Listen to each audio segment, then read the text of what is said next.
Peace family, this is Brother Rich from Underground Railroad here to invite you on this Sunday, December 16th to the God Frequency Conference. Now, this is I've never seen a lineup like this. I've never seen anything like this. That's why I'm taking the time out just to let you know. Brother Panic, Dr. Phil Valentine, the hip hop artist B.O.B., Dr. Nalani, Brother A.A. Rashid, Khadijah, Dr. Eileen Bay, and probably more will be there. So you're going to want to be in attendance. If not, you're going to get your advance tickets or get your live stream. Information should be on the screen. They're going to need to raise the rim. They're going to need the cage in that gymnasium. I play to win, Will still Chamberlain. Even Damien and Satan is afraid of him. And they was talking all that hot ish. When the prophets ain't apostles, here the gospel is the gossip. I'm a science project, try and pocket this rhyming process. Watch us in formation, going through lines. Fiber optics, this is Miley Cyrus in her freak phase. The naked truth, don't be Ray Caruth in a trunk punk, just take the truth. Shit, Daisy Dukes at a night show. I raid your room, change the mood. That was like though, yeah. Break a fuse if they refuse. This snapping, shots without the flashes. If I was ever in a pit with you, that's harassment. Your storyboard magic, they had it. To be real, our ears over the field like 100-yard passes. Score the basket, order more caskets. Only way they getting bypasses is gastric. I'm tapped in, it's too late. Fix your face, this is sleeping on a killer in a cabin by Crystal Lake. Lord, we got rent to raise. They're gonna need to raise the rim. They're gonna need a cage in that gymnasium. I play to win. Peace family, welcome to another episode, Underground Railroad Productions. This is your host, Brother Rich, with Sri Master Gano Grills. Welcome back, my brother. Yes, thank you for having me. Welcome. Listen, there's a couple of things I want to talk to you about. You got some very important events coming up. Yes. But first, I want to talk to you about something real quick. Today just happened to be November 1st, and yesterday Halloween. A lot of people dress up as people who have made the transition. They may dress up as Tupac. They may dress up as Elvis for Halloween. A lot of people dress up as Michael Jackson. Halloween, a lot of people think about the dead. They think about ghosts. They think about demons. They think about all of these things that, as a kid, we were taught to be afraid of, or some people that weren't taught to be afraid of it, but it's just, beyond, extraterrestrial. Is that the word I'm using? Correct word? Extraterrestrial? Extraterrestrial in regards to, you're talking about like it's just extra. It's just extra. But what I want to ask you about, my brother, just to get some clarity, because today, November 2nd, it's I think it's November 1st or 2nd. Well, it's 3 days. They say October 31st, November 1st, and November 2nd. Those 3 days of remembrance of the dead form what they call the Triduum, a religious observance lasting 3 days. People traditionally visit the graves of deceased relatives during this time, it says. I'm reading this article. But what I want to talk to you about is All Souls Day is related to a Mexican festival, Day of the Dead. And it's a day in which they honor the dead. So this is something that I guess because of religion, my brother, we don't really do that. We don't, we celebrate Christmas. We celebrate a lot. We have a lot of holidays throughout the year, but we don't celebrate what we call the quote unquote dead, even though we know they're not dead. As somebody who comes from an advanced perspective, somebody who has gone beyond traditional religion, what do you think about, this day, or if we have it, even if it's not this day, if I pick a day, let's say August 3rd, and I want to celebrate the dead, what we call the dead, would there be anything wrong with that, my brother, celebrating the dead? Not at all. And, in regards to All Saints Day, All Souls Day, All Hallows Eve, which is what Halloween is derived from, it really serves as a reminder that happens once a year in case you have forgotten about your dearly departed or your ancestors or your Egun. And a lot of these quote unquote, if you speak to a neophyte or someone who doesn't know better, they would call it a pagan holiday instead of a holy holiday. A holy day. It really is a holy day because you're connecting the very structure of your life, the substratus of who you are as an individual is really hinged upon the power that comes from who you're connected to in the spiritual world, and that would be your ancestors. So a lot of times there were leaders of the community and wise men and some of the wise women, the grandmothers, the great-great-grandmothers. They had the presence of mind to know that we need to have a commemorative that happens ever so regularly to give people a reminder, a tap on the shoulder that we need to honor our ancestors, because the dead basically hold the keys to a lot of the blessings that are being withheld from you. So when we have days like, All Souls Days or Halloween, and it's a trilogy. 3 is a divine number. And really what that does is it speaks to the amount of days that most souls hang around after they leave this particular life. When they leave this world and they completely disengage from the body, they'll hang around for at least 3 days. They want to see who's coming to the wake. They want to see how their dearly departed are grieving. Some people may stay longer than that. So 3 days is usually the mark of how long certain souls stay around. If a soul is an older soul that's been here many, many times before, they don't really hang out for the festivities. They know the drill. They're going to go directly back to the spirit world, and they're going to get their debrief. They're going to look at their life, and they're going to get on with the next leg of their existence. So honoring the dead, like in Louisiana, and you go to deep in the South where they have holidays and they actually have parades that regale their ancestors and their dead, they really are more in tuned. I actually saw...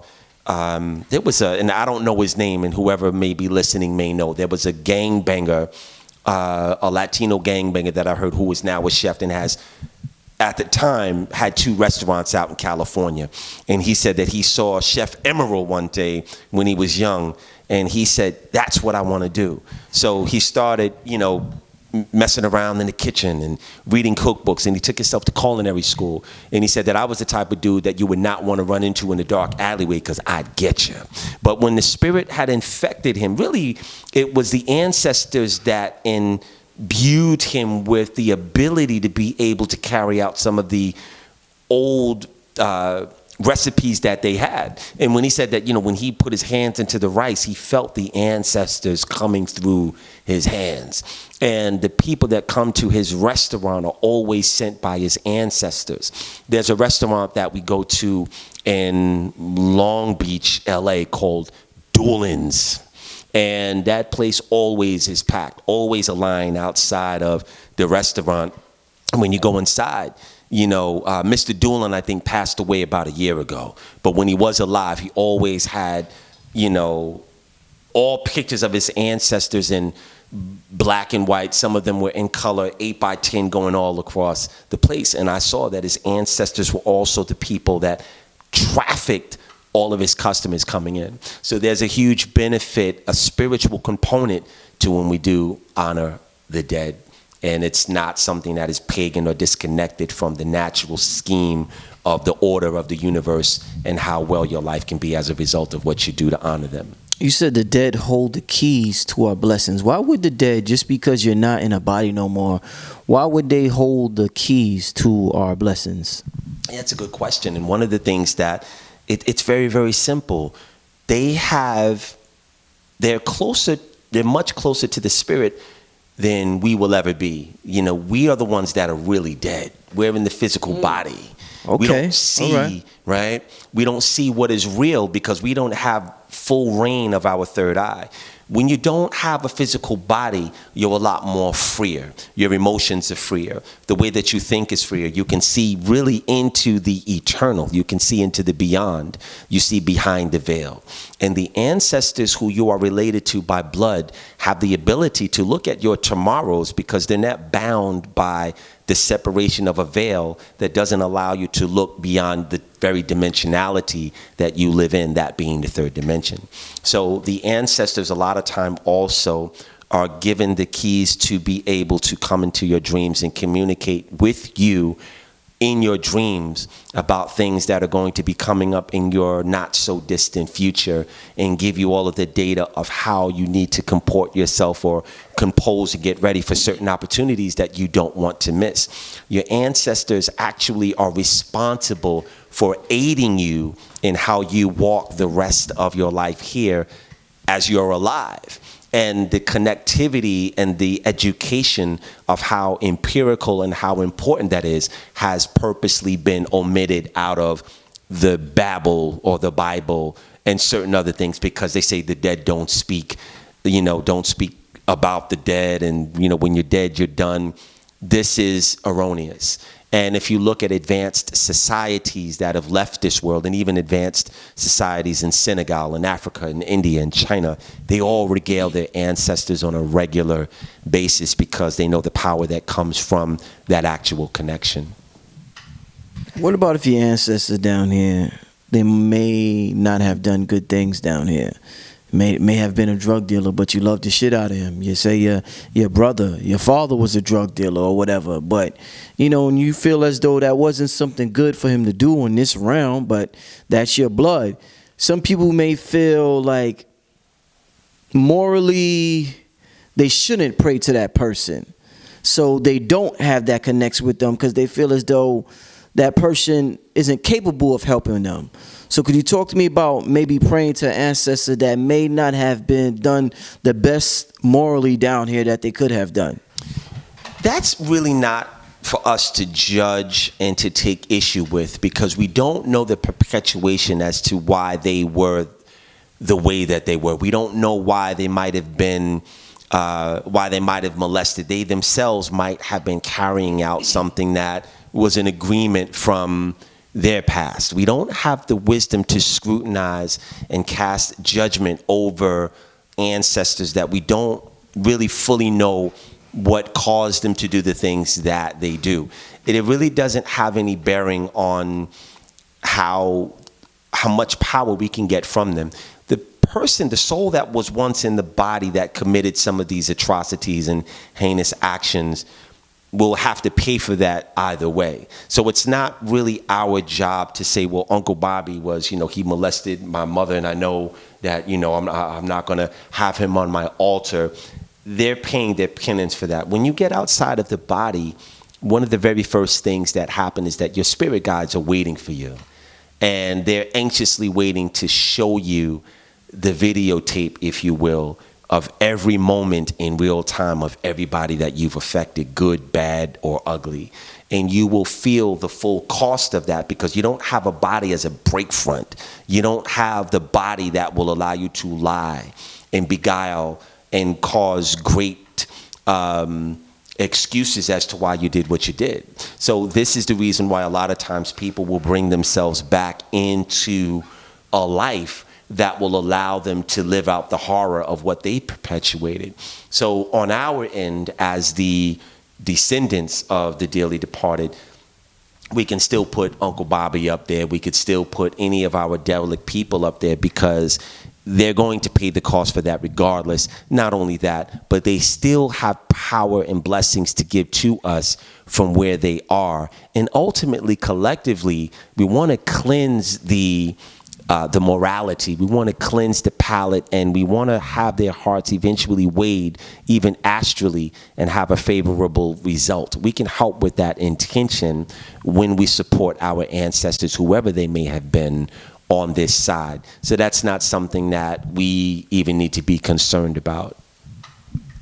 So to close out, I definitely appreciate this talk. For those who may have been a little confused about this topic, or when people talk about the ancestors or the dead, it may scare them a little bit because of how they were raised, based on tradition. To close out, on a scale of 1 to 10, how important is it to connect with our ancestors? Some people say, I don't have to pray to my ancestors, I pray to God. Somebody may say that. Right. Or I contact my higher self. How important, from 1 to 10, is it to contact our ancestors? 12. 12. It's beyond that scale. Beyond that. And when you don't have, some people will say, well, I know Jay-Z, now you're pontificating at this point. I know Jay-Z he doesn't honor his ancestors. You don't know that. You don't know what type of ashe that's been placed in someone else's life that you deem as successful before they were here. The very success that they have and the opulence in their life that you're looking at might be a direct result of things that they've done before this life. So when I say 12, I mean that there's no one, as far as I am concerned, in my humble opinion, that can afford to do without the guidance, power, protection, knowledge, and blessings that come as a result of you actively connecting with the energy grid that your ancestors have. And what I'd like to say is that, you know, when you look at someone who doesn't have a connection to their ancestors, they would be a lot further on. They would have a network of roots, a root system that is supporting them. They would have branches from on high that sprout. If you look at each leaf that a branch sprouts, you could look at that as a blessing. When you don't have that connection from below first, on high, that will never manifest. So there are some people that may seem to be looking good, but when they have a connection to their ancestors, there is so much more that comes as a result. I'm going to just bring up something that I think, if you look at somebody like 50 Cent, 50 Cent has this beef with Ja Rule. You know, recently, you know. It's ongoing. It's ongoing. It's ridiculous. It's been like 15 years. You know, it's actually been longer than that. They've been beefing since 1999. Wow. That beef is older than a lot of these performers and rappers that Lil Pump. It's older than Lil Pump. You know what I mean? So when 50 did that thing where he, you know, allegedly brought out 200 tickets and sat in the first row, put on his suit and was like, "Hey, I'm here." You know, that beef is an old beef. But if you look at 50 Cent and you look at how it happened, and I just want to just, you know, I don't want to give any credence to his sociology or pathology behind what he did, because it's petty, but there's a spiritual reason for that. And if you go back and you look at how 50 Cent came up in Queens, he came up under the Supreme Team, and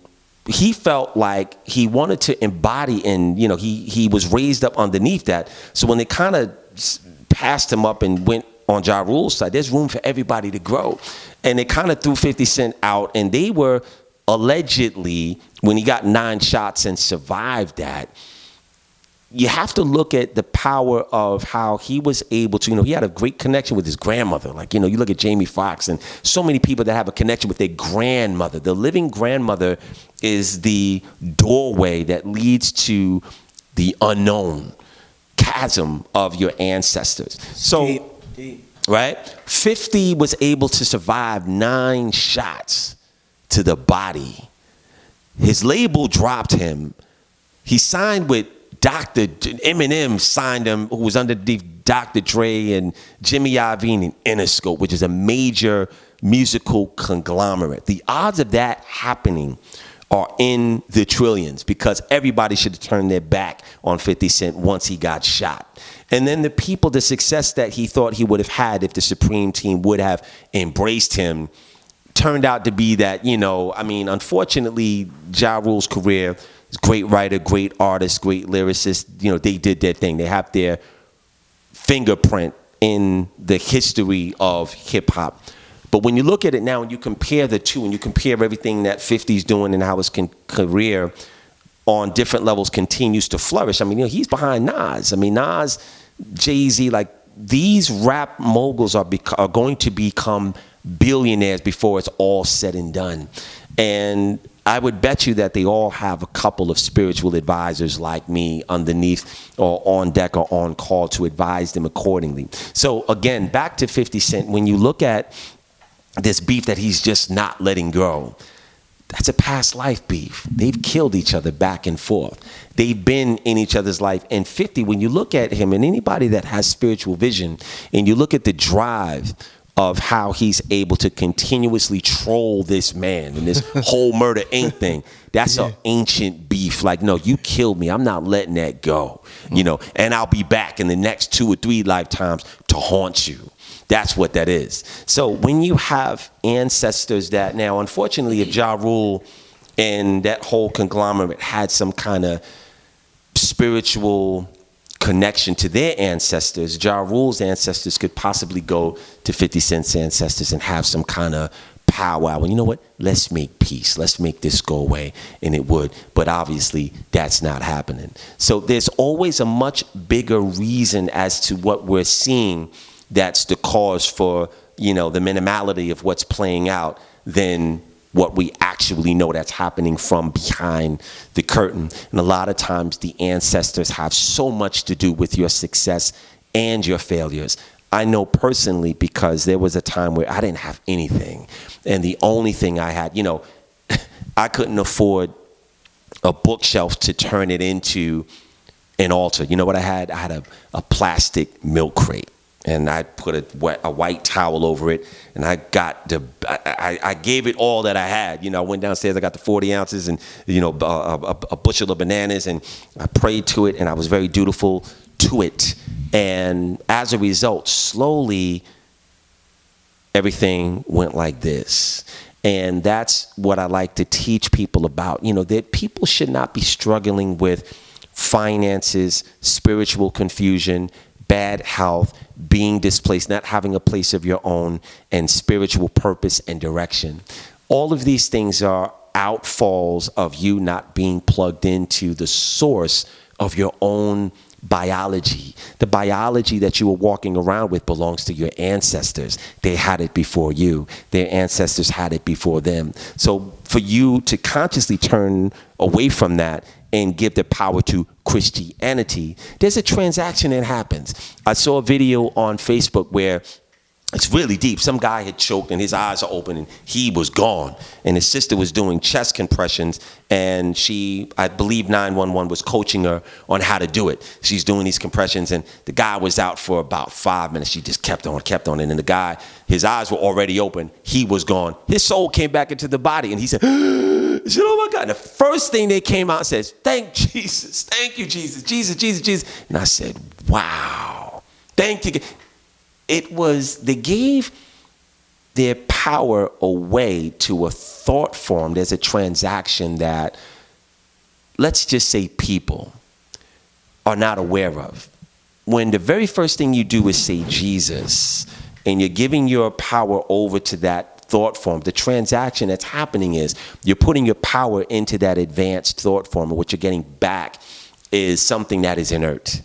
And constantly uttering that is taking power away from you. And that's something that we have to stop doing as a collective, because ultimately we won't have anything left if we continue to pour out our power. And as melanated people, we have a different kind of power that gives us the sustainability to deal and sojourn and suffrage or suffer through some of the attacks that have been incessant on us for hundreds of years. But our source of power is not coming from Jesus. It's coming from a different source that we need to get more in touch with. And unfortunately, a lot of the ancestors, when they were alive, they didn't know that. But as soon as they come out of the body, they know it now. It's like, wow. So a lot of times what we do spiritually in terms of how we evolve, how we come into knowledge of a higher comport, whether it's through spirituality, esoterica, it will eventually begin to validate and bring up the level of where our ancestors were at the time when they were alive, and help them to come into some of the divinity that also is something that's promised to them. So the connection is ongoing. And when we don't allow ourselves to connect with that, we're doing ourselves as well as them a disservice. Please leave your contact info, my brother. Such a wonderful interview. I want to thank you so much for coming through and sharing that knowledge with us. Leave your info and also tell the people about the event you got coming up. Absolutely. So unfortunately, I don't have Rosina's number, because she's the one that actually picks up the phone. There is another number. I'd rather give out Rosina's number, but if you go to galacticus.com, which is GALIGHTICUS, there is a contact number there for anyone who may have questions. And we have an Instagram group, but the functionality of what we really engage, and we leave testimonies and rituals and all kinds of things that people can really take advantage of, is on Facebook. We have a Galacticus Facebook group, and we ask you to join. We have a YouTube channel under galacticus.com that we release videos every week. And we are also going to be doing the Angels, Gods, and Altar Seminar in Queens, New York at the JFK Radisson Hotel. And that will be on Sunday, 11/11/2018, which is the Double Master Gateway Portal. So the energy of that day will be very supportive about everything that you learn, all of the rituals that we will teach. And if you go to Galacticus, you can see there is a, what are the benefits of coming to a seminar like that? We spell that out on the flyers. I'd ask you all to come check it out. And it's going to be fantastic. So I'm looking forward to meeting anyone and everyone who is ready for the next part of their spiritual evolution. If you're broke and you're suffering and confused, or if you need healing, we will also be cutting cords from people. We have some very powerful videos on what it means to get your cords cut and what that brings into your life. There's going to be a lot of very powerful things that are happening on 11/11. So I invite you all to join us.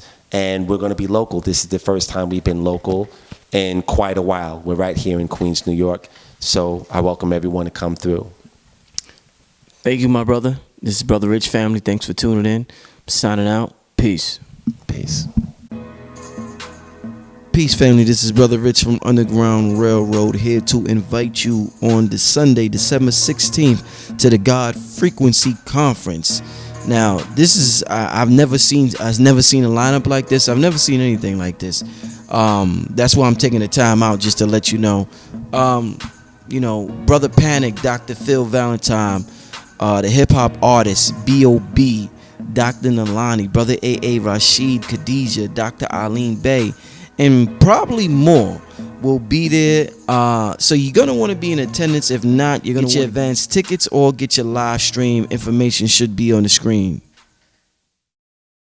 They gon' need to raise the rim. They gon' need the cage in that gymnasium. I play to win, Will still Chamberlain. Even Damien and Satan is afraid of him. And they was talking all that hot ish. When the prophets ain't apostles, here the gospel is the gossip. I'm a science project, try and pocket this rhyming process. Watch us in formation, going through lines. Fiber optics, this is Miley Cyrus in her freak phase. The naked truth, don't be Ray Caruth in a trunk punk, just take the truth. Shit, Daisy Dukes at a night show. I raid your room, change the mood. That was like though, yeah. Break a fuse if they refuse. This snapping, shots without the flashes. If I was ever in a pit with you, that's harassment. Your storyboard magic that had it. To be real, our ears over the field like 100-yard passes. Score the basket, order more caskets. Only way they getting bypasses is gastric. I'm tapped in, it's too late. Fix your face, this is sleeping on a killer in a cabin by Crystal Lake. Lord, we got rent to raise. They gon' need to raise the rim. They gon' need a cage in that gymnasium.